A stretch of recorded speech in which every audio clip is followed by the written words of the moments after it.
ആദ്യം ഉപ്പും മഞ്ഞൾപ്പൊടി ഇട്ട് വെള്ളം തിളപ്പിച്ച് അതിലേക്ക് കയ്പ്പയ്ക്ക നന്നായി കഴുകി വട്ടത്തിലരിഞ്ഞ് ആ വെള്ളം തിളച്ച് വരുമ്പോൾ അതിലേക്ക് ഇടുക.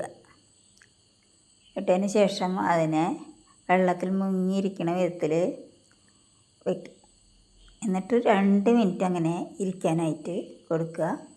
എന്നിട്ട് ആകെ 4 കയ്പ്പയ്ക്ക ഉണ്ടായിരുന്നുള്ളൂ. അത് 2 ട്രിപ്പായിട്ടാണ്, കണ്ടോ, ആദ്യത്തെ ട്രിപ്പ് 2 ട്രിപ്പായിട്ടാണ് ഞാനിത് വെള്ളത്തിലിട്ട് എടുത്തിട്ടുള്ളത്. ഇതിനെ 2 മിനിറ്റ് കഴിയുമ്പോൾ അതിനെ ഊറ്റിയെടുത്ത് നമുക്ക് വെള്ളം മാലാൻ വയ്ക്കാം കേട്ടോ. കണ്ടോ, 2 മിനിറ്റ് അവിടെ ഇരിക്കട്ടെ.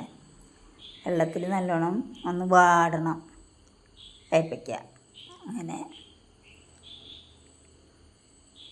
വെള്ളത്തിൽ വാടാൻ വെച്ചു. അത് കഴിഞ്ഞ് നമുക്ക് ഊറ്റിയെടുത്ത് വാല വെച്ച്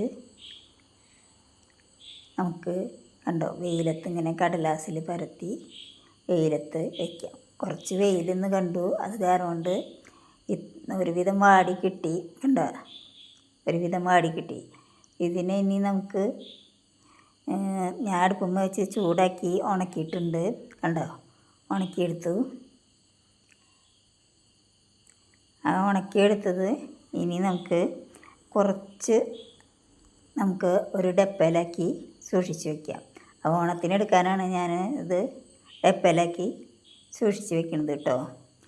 ഇനി അതിൽ കുറച്ചെണ്ണം നമുക്ക് എടുത്ത് ആദ്യം പാനിൽ വെളിച്ചെണ്ണ ഒഴിച്ച് അത് തിളച്ച് വരുമ്പോൾ കയ്പ്പയ്ക്ക ഇടാം.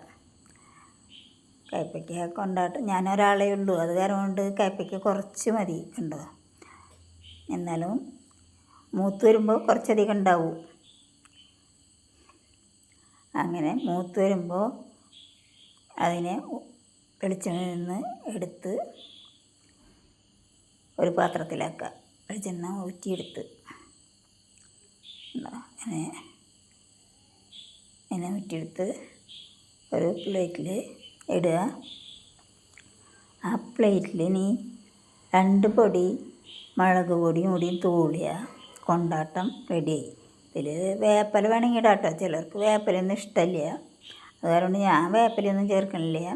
ഞാനത് വാറ്റിയെടുത്തിട്ട് അതിൽ ഒരു ലേശം ഉണ്ടോ ഇങ്ങനെ വാറ്റിയെടുത്തു.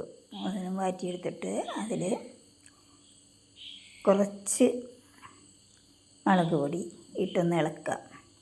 മുളക് പൊടി എടുത്തു, എന്നിട്ട് നമുക്ക് ഇളക്കാം. വേണ്ട, കൊണ്ടാട്ടം റെഡി, വൈകുന്നേരത്തേക്കുള്ളതായി.